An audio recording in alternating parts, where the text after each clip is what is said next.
تاج الشریعہ علیہ رحمت الرضوان کے والد سے بڑا مشہور واقعہ.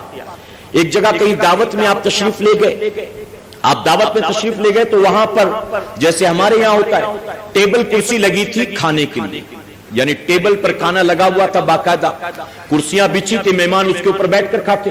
اور آپ کی عادت رہی ہمیشہ کے لیے کہ آپ زمین پر دائیں پیر کو اٹھا کر بائیں پیر کو بچھا کر آقا کی سنت کے مطابق کھانا تناول فرماتے تھے ہمیشہ.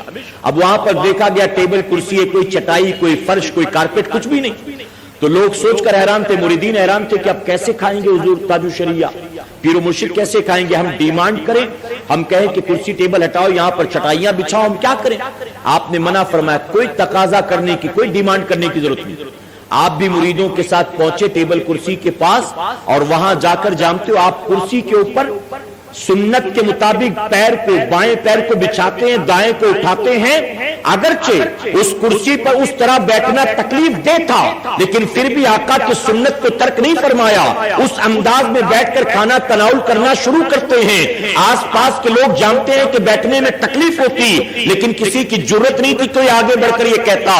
میزبان آیا اور اس نے معذرت طلب کی اور کہا کہ حضرت آپ مجھ سے کہہ دیتے, میں آپ کے لیے فرش بچھا دیتا, آپ نے اتنی تکلیف کیوں کی؟ تو جانتے آپ نے کیا فرمایا؟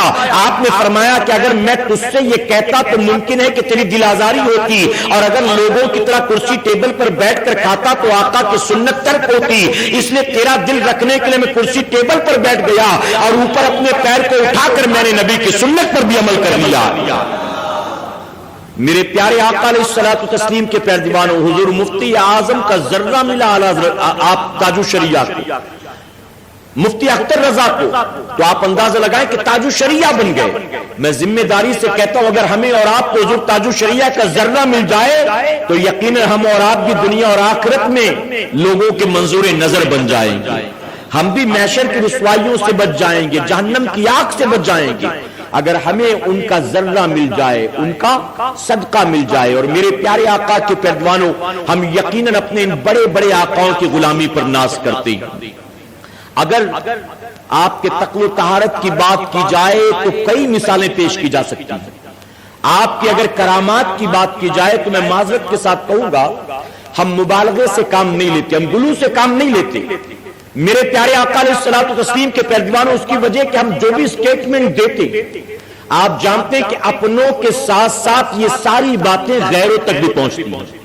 اپنے تو سن سن کر خوش ہوتے ہیں, لیکن غیر کیا کرتے ہیں, وہ اس کا مذاق اڑانا شروع کر دیتے ہیں, غیر اس کا آپریشن کرنا شروع کر دیتے ہیں. آپ دیکھ رہے سوشل میڈیا پر کئی ایسی چیزیں آ رہی, محبت میں لوگ نہ جانے کیا کچھ کہہ رہے, اور عداوت اور دشمنی رکھنے والے نہ جانے کیا کچھ بکواس کر رہے.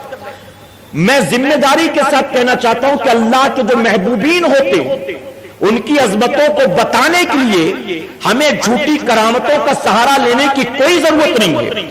اگر صرف ان کے تقوی بتا دیں, ان کی علمی صلاحیت بتا دیں, ان کی دینی خدمات بتا دیں, ان کی عبادت اور ریاضت بتا دیں, ان کی شب بیداریاں بتا دیں, ان کا جاگنا بتا دیں, ان کا چلنا پھرنا بتا دیں, ان کا عبادت اور ریاضت میں اپنے آپ کو محو کرنا بتا دیں, ان کے دل میں جو اللہ کے حبیب کی محبت کی اگر محبت بتا دیں, تو اے مسلمانوں کرامت بتانے اور بنانے اور گڑھنے کی کوئی ضرورت نہیں ہے.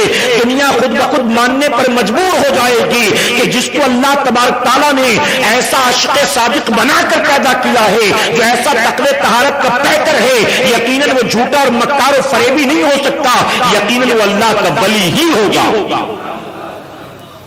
میرے پیارے آقا علیہ الصلوۃ والتسلیم کے پیروانوں, کئی لوگ اس بات کی گواہی دیتے کہ انہوں نے حضور تاج الشریعہ کے ہاتھ پر یوں ہی ہاتھ نہیں دیا, بلکہ کئی مرتبہ تاج الشریعہ خواب میں تشریف لائے ہیں, اس کے بعد لوگوں نے جا کر بیعت کی ہے, لوگوں نے بیعت کی. اگر میں اپنی بات کروں میرے پیارے آقا